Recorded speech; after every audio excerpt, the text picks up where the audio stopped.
Assalamualaikum warahmatullahi wabarakatuh.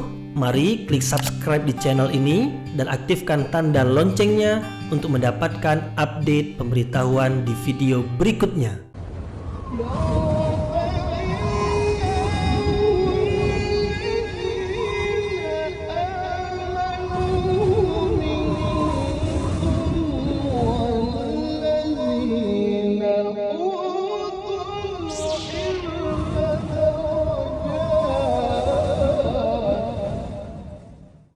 أعوذ بالله من الشيطان الرجيم بسم الله الرحمن الرحيم السلام عليكم ورحمة الله وبركاته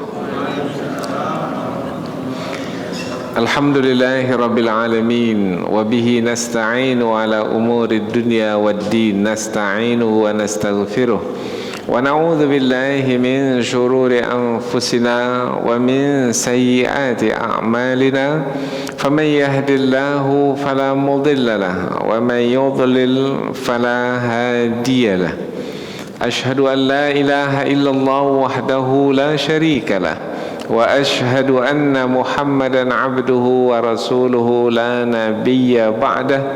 Amma ba'd. Puji syukur kehadirat Allah Subhanahu wa taala yang masih melimpahkan rahmat dan nikmatnya.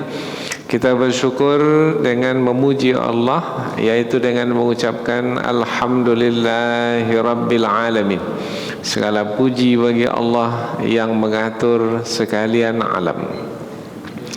Kemudian tidak lupa pula bersalawat kepada Rasulullah sallallahu alaihi wasallam, yaitu dengan mengucapkan Allahumma salli ala sayyidina Muhammad wa ala ali sayyidina Muhammad, dan bersalam kepada Rasulullah dengan ucapan assalamu alayka ya Rasulullah. Alhamdulillah, kita dapat kembali meneruskan pengajian tafsir ayat-ayat suci Al-Quran yang insya-Allah kita akan teruskan kepada ayat yang ke-27, 28 dan 29 dari surah An-Nur. Dari ayat yang ke-27 hingga 29 dari surah An-Nur, yaitu menerangkan tentang adab memasuki rumah orang lain. Apa adab yang mesti kita perhatikan dan kita mesti melakukannya supaya kita disebut orang yang beradab, yang memiliki adab, yaitu yang berakhlak mulia ketika kita memasuki rumah orang lain. Umpamanya ketika kita bertamu mengunjungi rumah sahabat kita, kemudian apa yang perlu kita lakukan apabila kita ingin memasuki rumah sahabat kita itu? Tentunya adalah kita meminta izin kepada sahabat kita itu, yaitu dengan mengucapkan salam. Apabila sahabat kita menjawab salam kita dan mengizinkan kita untuk masuk, membukakan pintu, maka barulah kita memasuki rumah sahabat kita. Apabila sahabat kita tidak mengizinkan, umpamanya salam kita tidak dijawab, atau dijawab salam kita kemudian sahabat kita itu mengatakan bahwasanya beliau tidak bersedia untuk menerima kita pada waktu itu, maka apabila kita diminta untuk pulang, maka hendaklah kita pulang. Jangan memaksakan diri untuk diterima juga sebagai tetamu pada waktu itu. Dan itu adalah adab apabila kita bertamu, berkunjung ke rumah sahabat kita. Kemudian juga yang akan kita pelajari adalah apabila kita memasuki sebuah bangunan atau rumah yang rumah itu tidak ditempati, tak ada siapa yang menempati, ya. Atau rumah itu rumah yang boleh ditempati oleh siapa saja dari orang-orang yang berkunjung ke rumah itu. Umpamanya rumah yang dikhususkan untuk tamu, umpamanya mungkin tempat singgah Umpamanya di dalam satu perjalanan, umpamanya, maka di tengah jalan itu ada rumah yang memang dibangun bukan untuk ditempati oleh siapa-siapa, tetapi siapa saja yang mau singgah di situ diperbolehkan.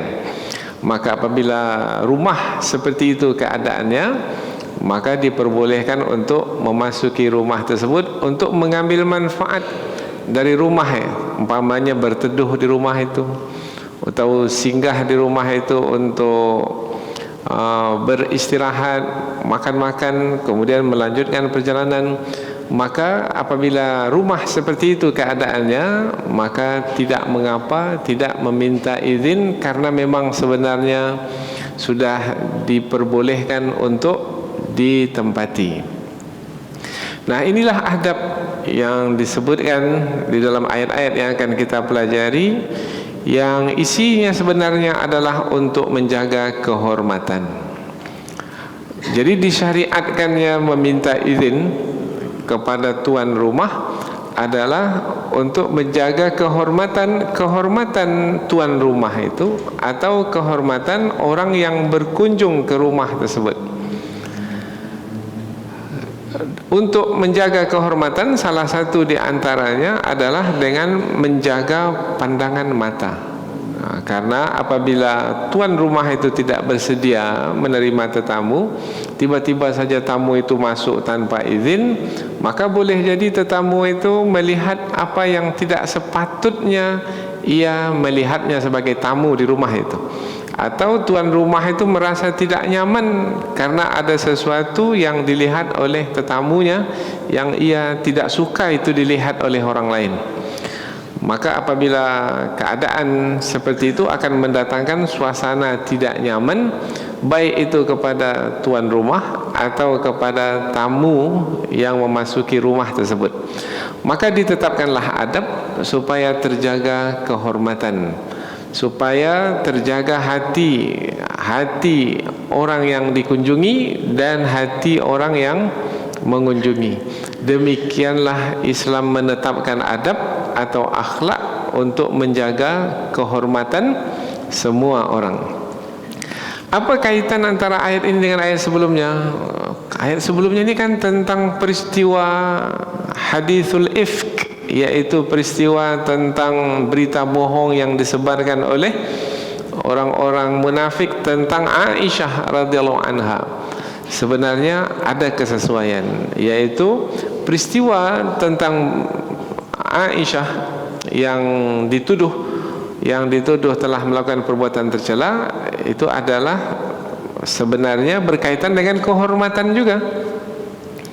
Maka apabila sebelum ini diterangkan tentang mesti menjaga kehormatan seseorang, yaitu dengan tidak menuduh orang yang baik melakukan perbuatan yang tercela, maka sebenarnya bukan hanya itu, tetapi juga menjaga kehormatan orang lain, yaitu ketika seseorang itu berada di rumahnya, kemudian kita berkunjung ke rumahnya, jaga jugalah kehormatannya, yaitu dengan meminta izin supaya nanti tidak memandang ke tempat yang memang tidak disukai oleh tuan rumahnya, sehingga tuan rumahnya merasa tidak nyaman, disebabkan karena tamunya tiba-tiba saja sudah berada di dalam rumahnya. Maka Allah Subhanahu wa taala menjaga kehormatan semua yang beriman, karena orang-orang yang beriman adalah orang-orang yang mesti dijaga kehormatannya. Maka Allah Subhanahu wa taala memerintahkan orang-orang beriman di pangkal ayat, sebagai orang-orang beriman hendaklah membuktikan keimanan, baik sebagai yang bertamu ataupun sebagai yang dikunjungi oleh tamu, dan masing-masing hendaklah menjaga kehormatan yang lainnya. Yang bertamu jaga kehormatan tuan rumah jaga kehormatan tamu. Inilah beberapa ayat yang akan kita pelajari, yaitu tentang adab memasuki rumah orang lain. Sebagaimana biasa, sebelum kita pindah ke tafsir ayat, kita akan membaca ayat terlebih dahulu, kemudian kita menterjemahkannya supaya kita lebih dekat dengan kandungan ayat. Allah Subhanahu wa taala berfirman, A'udzubillahi minasyaitonirrajim. Bismillahirrahmanirrahim. Ya ayyuhalladzina amanu la tadkhulu buyutan ghaira buyutikum hatta tasta'nisu wa tusallimu ala ahliha. Dzalikum khairul lakum la'allakum tadhakkarun.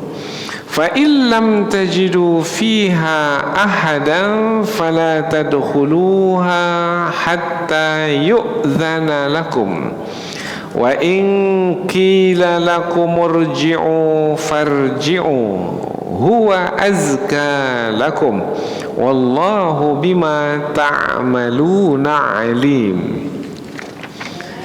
ليس عليكم جناح أن تدخلوا بيوتا غير مسكونة فيها متاع لكم والله يعلم ما تبدون وما تكتمون.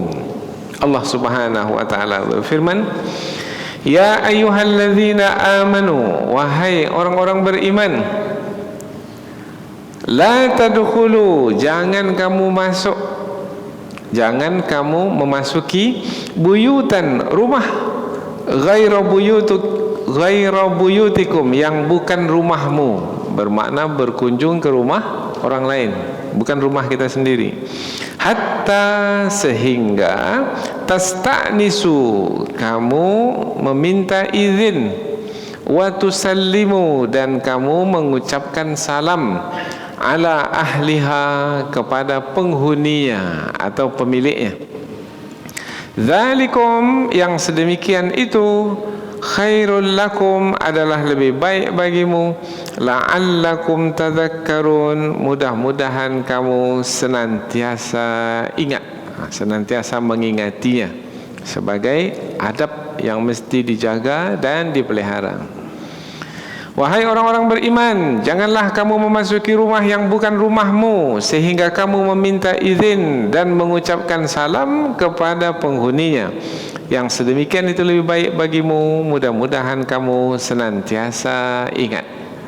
Ayat berikutnya, fa illam tajidu, maka jika kamu tidak mendapatkan fiha, di dalamnya, di dalam rumah, ahadan, seseorang, fala tadkhuluha, maka janganlah kamu memasukinya, memasuki rumah tersebut, hatta, sehinggalah, yu'zana lakum, diizinkan bagimu untuk memasukinya. Kalau ada izin, masuk. Tak ada izin, jangan masuk. Wa in qila, dan jika dikatakan, lakum, kepada kamu, irji'u, pulanglah, farji'u, maka pulanglah. Maksud pulanglah di sini, kami tidak menerima tamu sekarang, maka mohon untuk datang lagi pada lain kesempatan. Mana itu disuruh pulanglah kita itu. Maka pulanglah. Huwa, itu, yang sedemikian itu, azka, adalah lebih baik, lebih bersih, lebih suci, lakum, bagimu, wallahu, dan Allah, bima ta'maluna, terhadap apa-apa yang kamu kerjakan, alim, maha mengetahui. Dan Allah maha mengetahui terhadap apa-apa yang kamu lakukan. Maka jika kamu tidak mendapati seseorang di dalamnya, di dalam rumah, maka janganlah kamu memasukinya, sehinggalah diizinkan bagimu untuk memasukinya. Dan jika dikatakan kepadamu pulanglah, maka pulanglah. Itu adalah lebih baik bagimu, dan Allah maha mengetahui apa-apa yang kamu kerjakan. Ayat berikutnya, laisa alaikum, tidak ada ke atas kamu, junahun, dosa, antadkhulu, untuk kamu memasuki, buyutan, rumah, ghaira maskunatin, yang tidak ditujukan, yang tidak bertujuan untuk didiami oleh pemiliknya. Fiha, di dalamnya, mataun, ada mata, kesenangan atau kepentingan atau keperluan, lakum, bagimu, untuk memasukinya. Seperti tadi, singgah untuk beristirahat, atau ingin berlindung dari panas atau hujan, atau ingin duduk di situ makan umpamanya, setelah makan kemudian melanjutkan perjalanan, boleh. Wallahu, dan Allah, ya'lamu, mengetahui, ma tubdun, apa-apa yang kamu nyatakan, wa ma taktumun, dan apa-apa yang kamu sembunyikan. Tidak ada dosa atasmu untuk memasuki rumah yang tidak diperuntukkan untuk didiami, yang di dalamnya ada keperluan bagimu, dan Allah mengetahui apa yang kamu nyatakan dan apa yang kamu sembunyikan. Jadi dari 3 ayat yang akan kita pelajari ini berarti adalah menerangkan tentang adab-adab untuk memasuki rumah yang bukan rumah kita, rumah orang lain, rumah sahabat kita. Maka adab yang mesti kita perhatikan dan kita mesti melakukannya supaya kita disebut beradab, yaitu meminta izin kalau hendak memasuki rumah orang lain, kemudian mengucapkan salam. Apabila diizinkan, masuk. Apabila tidak diizinkan, pulang.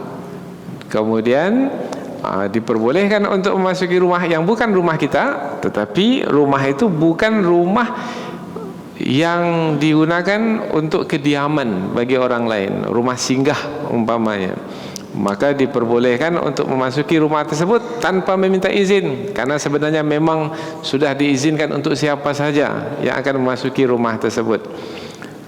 Yang di dalamnya itu ada keperluan bagi kita, karena kita ingin mendapatkan manfaat dari memasuki rumah tersebut untuk mendapatkan perlindungan umpamanya, atau untuk berteduh, beristirahat. Tetapi jaga diri, karena rumah itu bukan rumah kita. Rumah itu adalah rumah yang dimiliki oleh orang lain. Maka apa yang dikerjakan di tempat itu Allah mengetahui. Allah mengetahui apa yang dinyatakan dan apa yang disembunyikan. Maka apa yang dilakukan di tempat itu mesti diperhatikan betul, karena kita akan mempertanggungjawabkannya di hadapan Allah Subhanahu wa ta'ala. Inilah 3 ayat yang akan kita pelajari. Kemudian kita akan pindah ke tafsir ayat. Kita mulai dari ayat yang ke-27. Ayat yang ke-27 dimulai dengan seruan Allah kepada orang-orang beriman. Ya ayyuhalladzina amanu, wahai orang-orang beriman. Biasanya apabila ayat itu dimulai dengan wahai orang-orang beriman, biasanya setelah seruan itu ada kewajiban yang dijelaskan. Nah, apa kewajiban yang dijelaskan dalam ayat ini? Yaitu jangan memasuki rumah yang bukan rumah kita tanpa izin. Nah, itu dia.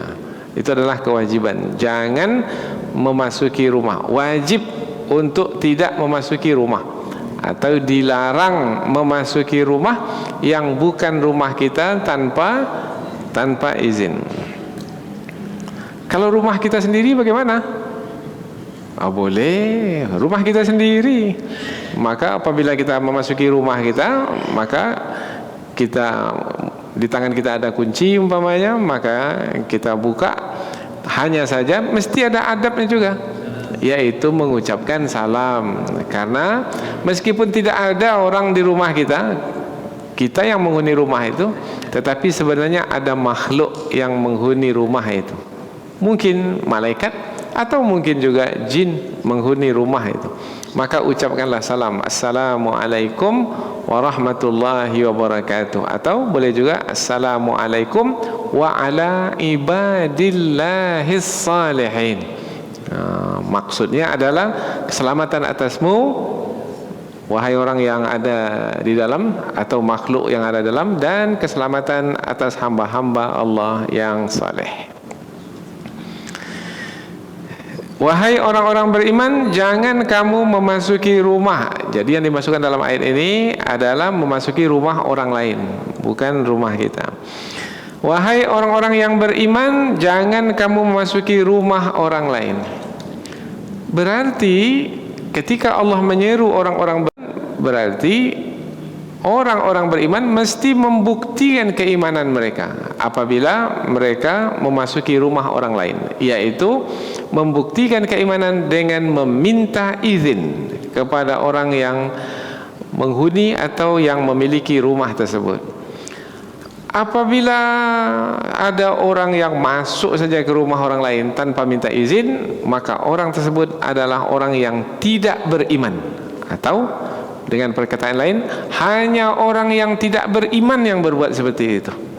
Orang yang beriman tidak akan mungkin melakukan memasuki rumah orang lain tanpa izin, sebab sudah ada kewajiban yang Allah telah firmankan, yaitu seperti di dalam ayat yang kita pelajari ini.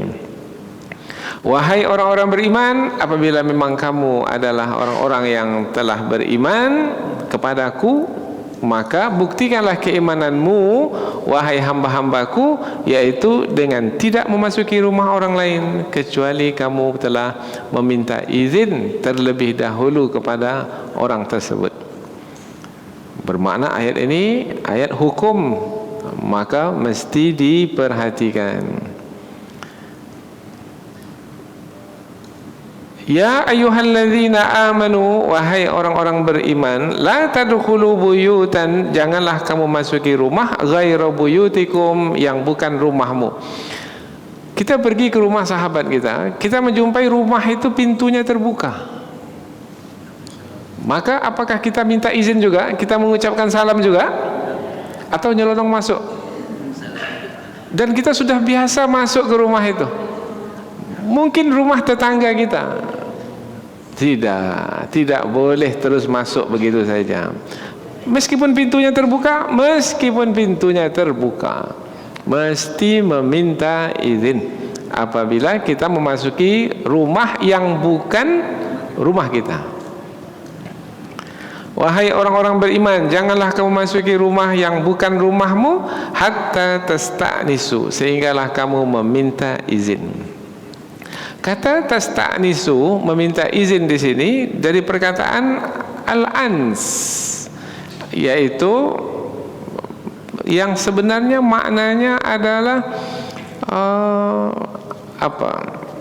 lawan dari wahsyah, yaitu perasaan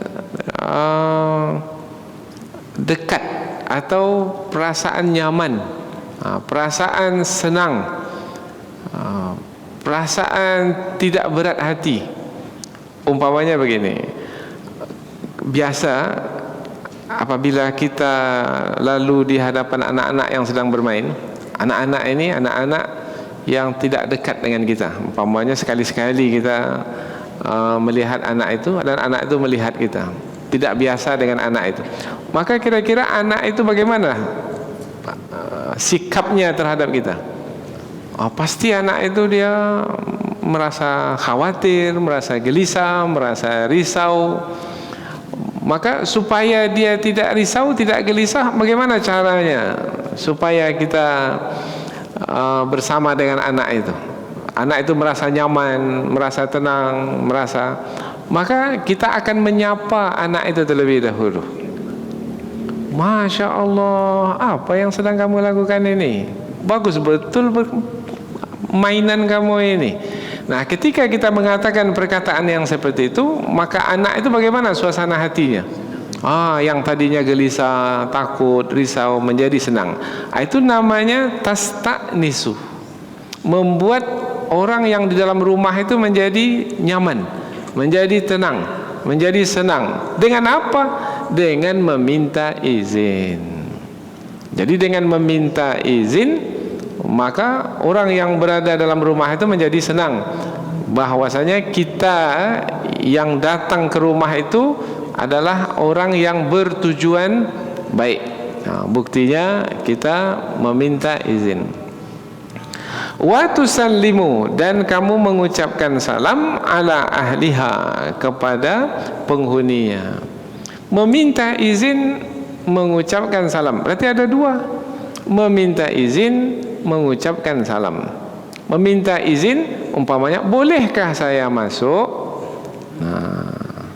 Kemudian salam, assalamualaikum warahmatullahi wabarakatuh. Berarti ada dua, ada meminta izin dan ada mengucapkan salam. Mana yang lebih dahulu? Minta izin dulu atau mengucapkan salam dulu? Kalau dilihat dari urutan ayat ini, meminta izin terlebih dahulu, baru salam. Tetapi yang dilakukan oleh Rasulullah pula adalah mengucapkan salam terlebih dahulu. Dan mengucapkan salam itu adalah pertanda meminta izin. Karena buktinya, satu ketika Rasulullah bertamu ke rumah salah seorang sahabat, kemudian Rasulullah mengucapkan salam, assalamualaikum warahmatullahi wabarakatuh. Kemudian sahabat yang di dalam itu diam, tak terdengar suaranya oleh Nabi. Kemudian Nabi mengulangnya sekali lagi, assalamualaikum warahmatullahi wabarakatuh. Rupanya sahabat yang di dalam itu mendengar Nabi mengucapkan salam, hanya saja menjawabnya dengan suara perlahan. Dijawab juga, tapi Nabi tak mendengarnya. Kemudian Nabi ulang sekali lagi, assalamualaikum warahmatullahi wabarakatuh. Sahabat itu juga menjawab, tapi dengan suara yang perlahan. Nabi tidak mendengarnya, maka Nabi pun pulang. Ketika Nabi pulang, dikejar oleh sahabat ini. Ya Rasulullah, aku mendengarkan tadi engkau mengucapkan salam, hanya saja aku tidak menjawabnya dengan suara yang keras. Kemudian Rasulullah bertanya, apa sebab? Sebab aku ingin engkau lebih banyak mengucapkan salam ya Rasul, supaya lebih banyak mendoakan keberkahan untukku. Berada siasat juga rupanya sahabat ini. Maka dari sini ini kita mendapati bahwasanya Rasulullah mengucapkan salam berapa kali tadi? 3 kali. 3 kali kemudian pulang. Ya.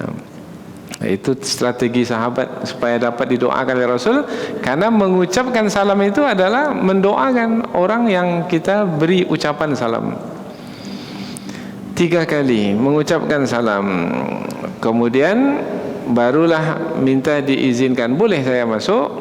Boleh. Tapi sekarang ini ada pula cara lain di samping mengucapkan salam, yaitu meminta izin dengan mengetuk pintu.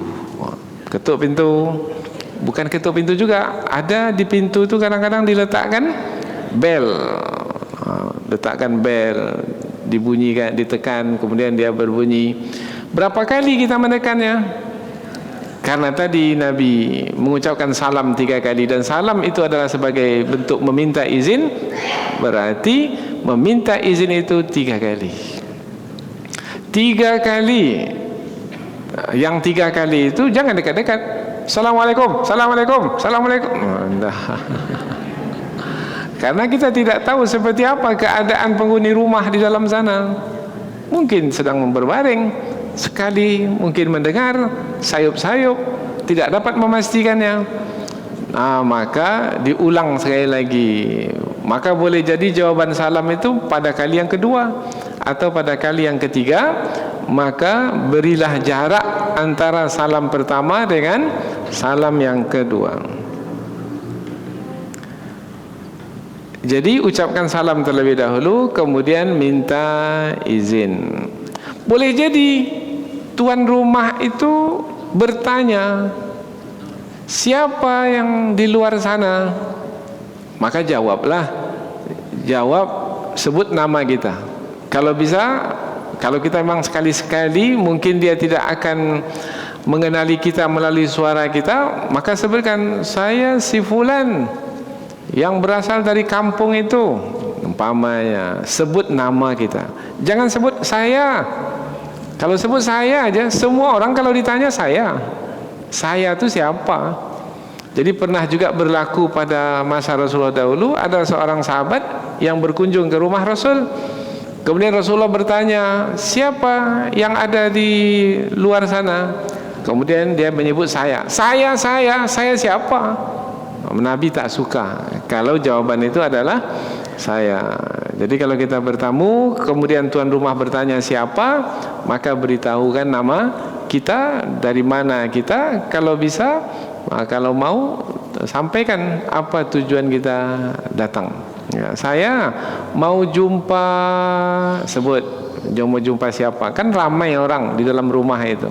Nah, saya mau bertemu dengan bapak atau ibu atau siapa.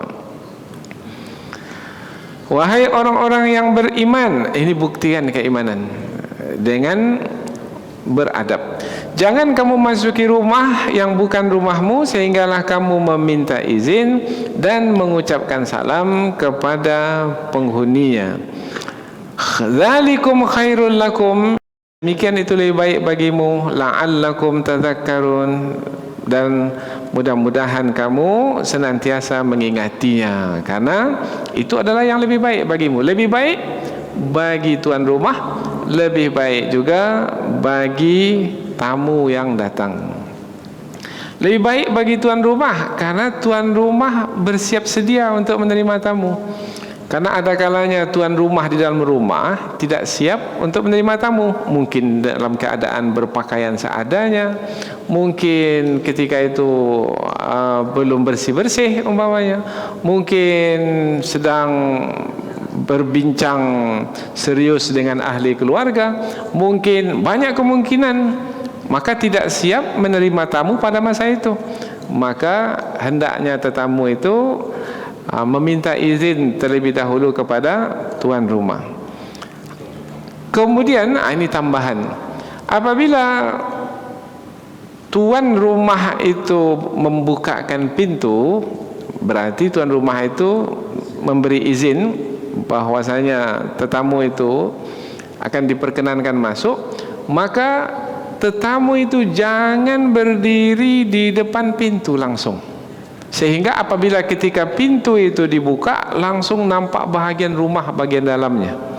Sebaiknya tamu itu berdiri agak jauh dari pintu itu, sehingga apabila tuan rumah membuka pintu, tuan rumah itu tidak langsung melihat tamu, dan tamu tidak langsung melihat bahagian dalam rumah. Di mana itu berdirinya itu? Berdirilah di mana saja.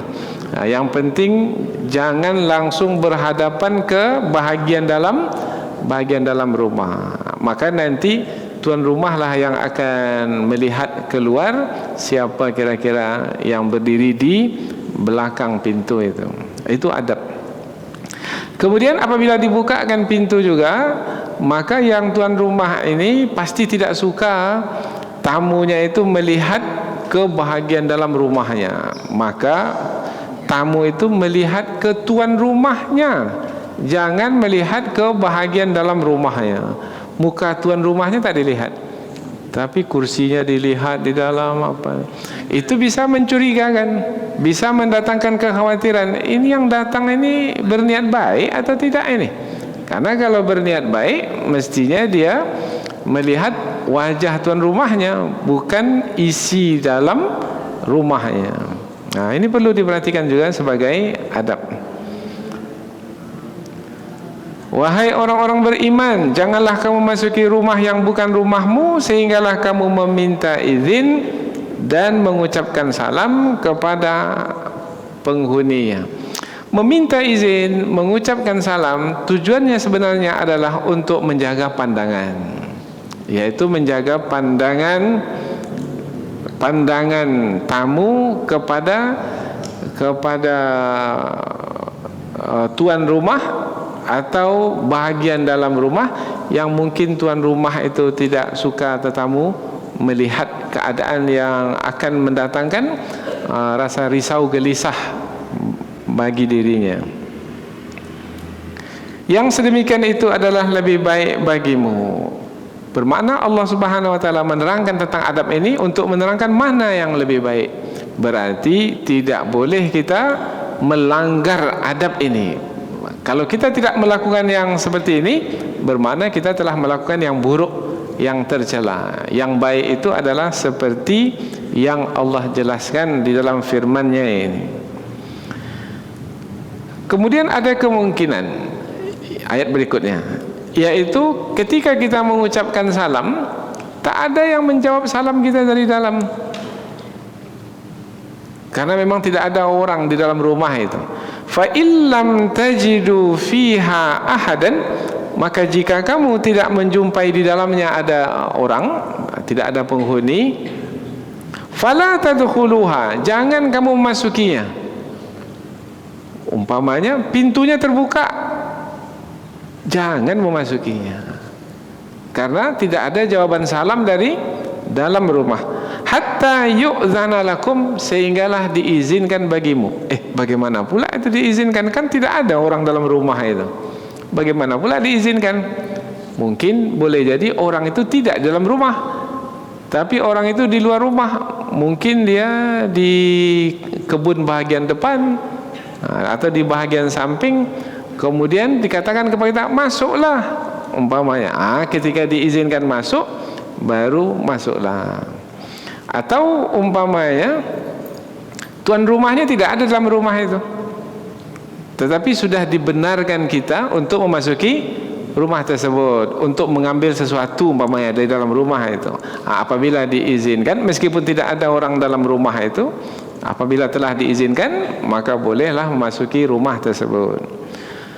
Tapi kita umpamanya tuan rumah itu balik kampung, kemudian kuncinya diberikan kepada kita, kemudian tuan rumah kalau memberikan izin, bolehlah masuk silakan, maka bolehlah silakan masuk, bermakna sudah diizinkan, meskipun tak ada lagi tuan rumah dalam, karena sudah diberikan kunci kepada kita.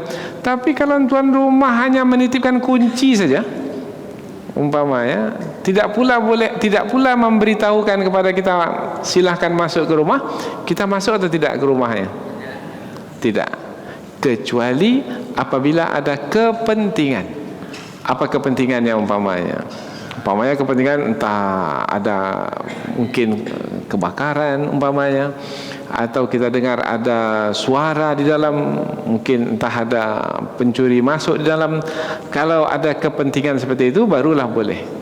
Nah, kalau tidak, jangan, kecuali diberi izin oleh tuan rumah tersebut.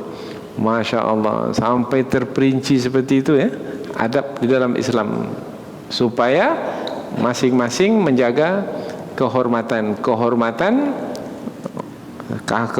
sahabatnya yang lain. Maka jika kamu tidak menjumpai ada seseorang di dalam rumah itu, maka janganlah kamu memasukinya sehinggalah kamu diberi izin. Izin itu apa makna izin? Izin, tuan rumah berkeinginan, tamu juga berkeinginan. Keinginan tamu mau masuk rumah, keinginan tuan rumah masuklah. Samanya keinginan itu, sesuainya keinginan itu, itulah yang disebut izin. Kata tamu, boleh saya masuk, bermakna keinginan tamu mau masuk. Keinginan tuan rumah pula, masuklah. Menyamakan keinginan itu adalah izin. Tuan rumah mengatakan tidak, tak boleh masuk, bermakna tuan rumah tidak menyamakan keinginannya dengan keinginan orang yang datang itu, bermakna tuan rumah tidak mengizinkan. Mudah-mudahan malam besok kita akan mengadakan pengajian lagi. Akan berlaku pengajian seperti yang kita inginkan, kalau itu juga yang diinginkan oleh Allah Subhanahu wa taala. Bermakna berlakunya pengajian besok adalah dengan izin Allah. Jadi izin itu adalah menyamakan keinginan. Berarti ada berapa keinginan? Menyamakan keinginan. Ada dua keinginan. Ada keinginan tamu, ada keinginan tuan rumah. Ada keinginan hamba, ada keinginan Allah Subhanahu wa taala. Keinginan kita kalau kita mendengar pengajian langsung faham. Itu keinginan kita. Keinginan Allah belum tentu.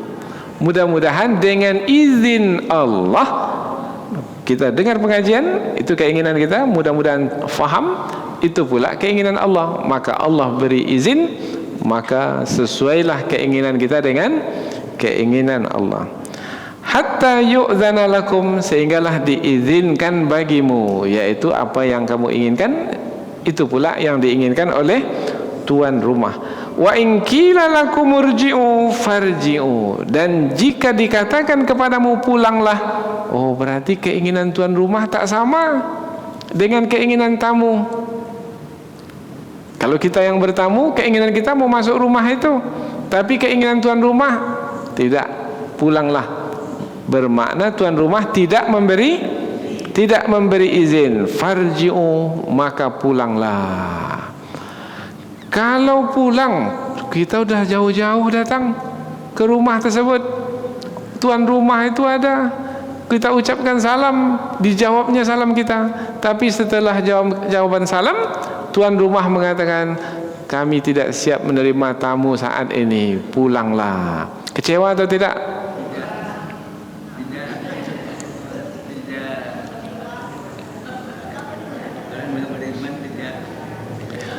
Apabila kita beriman kepada Allah, jangan kecewa.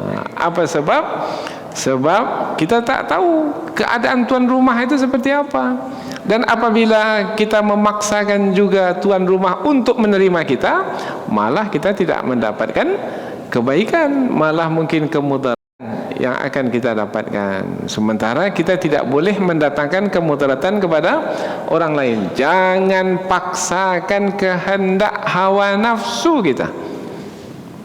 Kemudian kita memaksakan diri juga kepada tuan rumah. Dari jauh saya datang, sudah sampai ke rumah ini, masa tidak diterima? Tidak, karena kita tidak tahu seperti apa keadaan tuan rumah itu. Dan jika dikatakan kepadamu kembalilah atau pulanglah, maka pulanglah. Tak mau pulang, dia tegak saja depan pintu umpamanya. Bagaimana? Boleh? Tidak boleh. Pulang, nanti datang lagi. Kalau sekarang ini mudah, hubungi dulu. Boleh saya datang? Jam berapa sepatutnya saya datang? Bapak lapang ketika itu? Lapang, silakan datang. Itu mudah.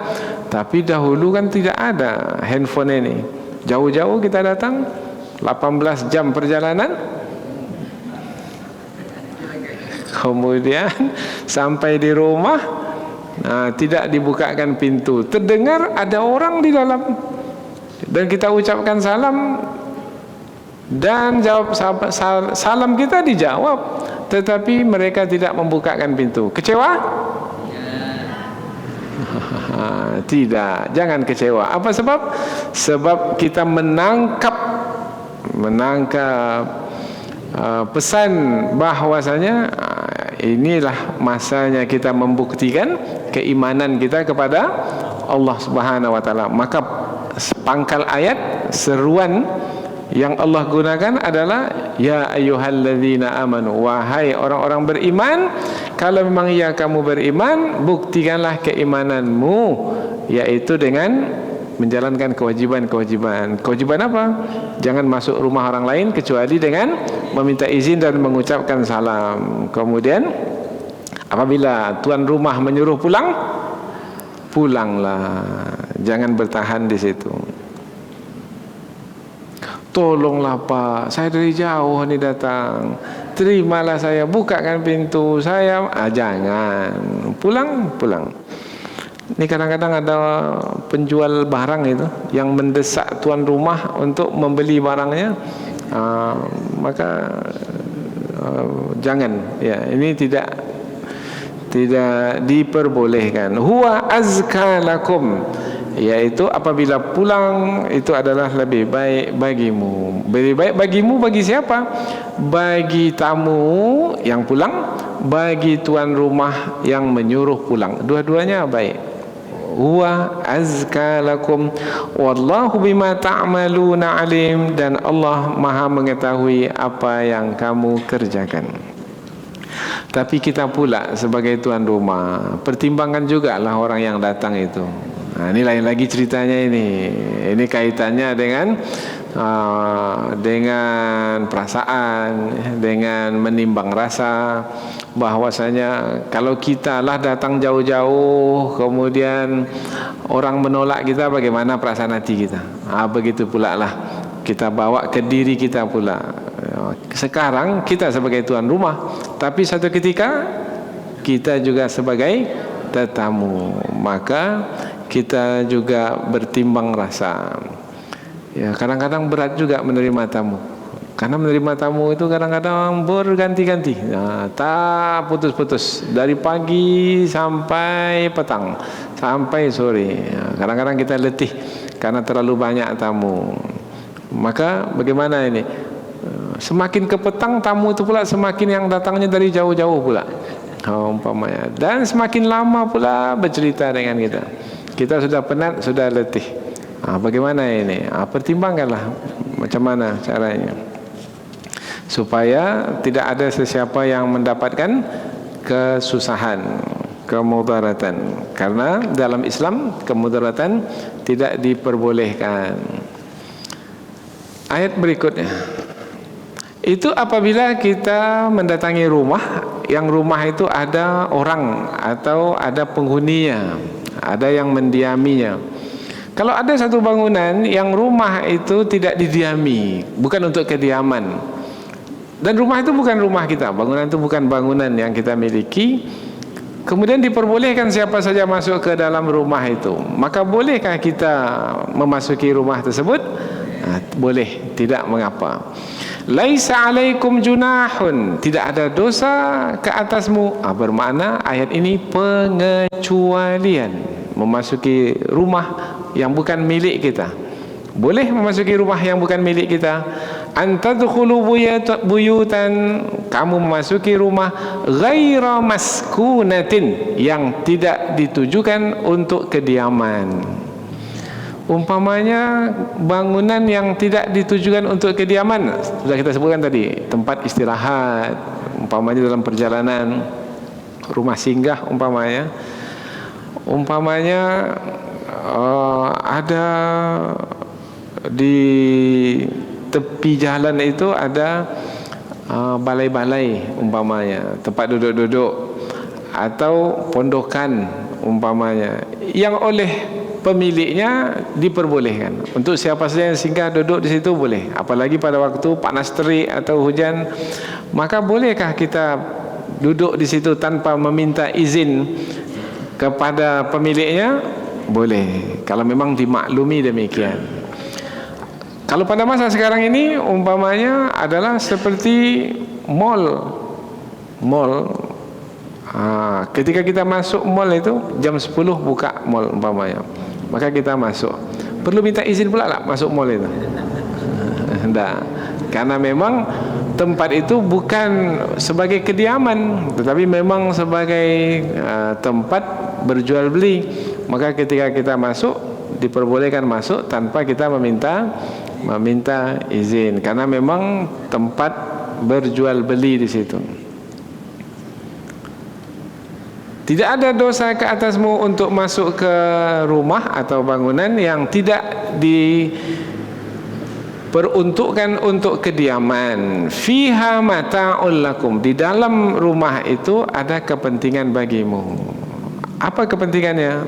Tadi sudah kita sebut, tempat istirahat umpamanya, untuk mungkin makan-makan di situ, atau juga mungkin ada tempat yang disediakan untuk membaca, ada buku-buku yang disediakan untuk minum-minum, ngopi umpamanya, ada lagi untuk membuang hajat umpamanya, disediakan pula tempat buang air umpamanya.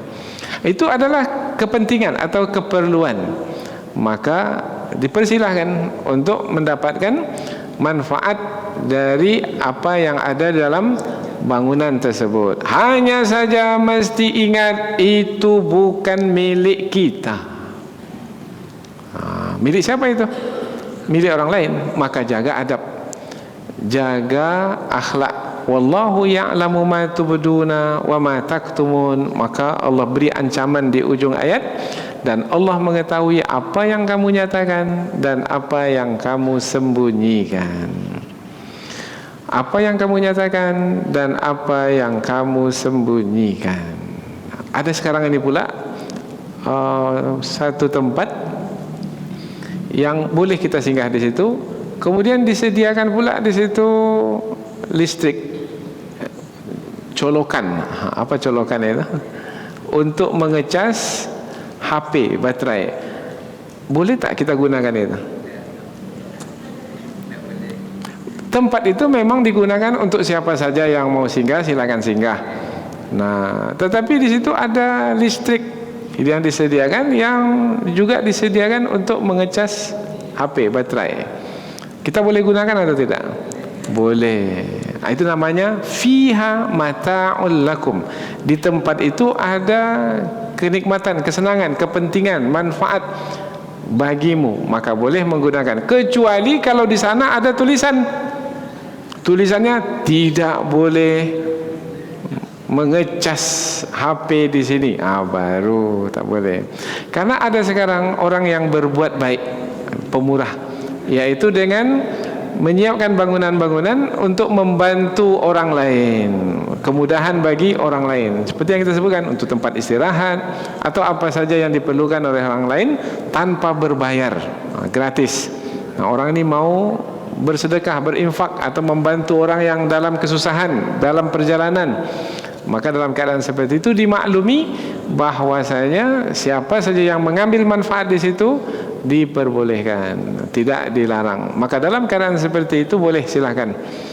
Tetapi bertimbang rasa juga lah, ya, bertimbang rasa, yaitu pandai-pandailah, yaitu sampai 2-3 jam di situ. Sementara orang lain mau juga untuk berdiam di situ dan dia tak pindah-pindah dari situ. Kemudian juga jaga kebersihan tempat itu. Sudah makan, buang sampah sembarangan. Nah, sementara orang itu ingin tempatnya itu tetap dalam keadaan bersih. Itu mesti juga Inilah beberapa ayat yang isinya adalah adab atau akhlak, dan akhlak ini adalah penting di dalam Islam, dan Rasulullah diutus adalah untuk menyempurnakan akhlak. Innama bu'itsu liutammima salihal akhlak. Dan orang yang terbaik itu siapa?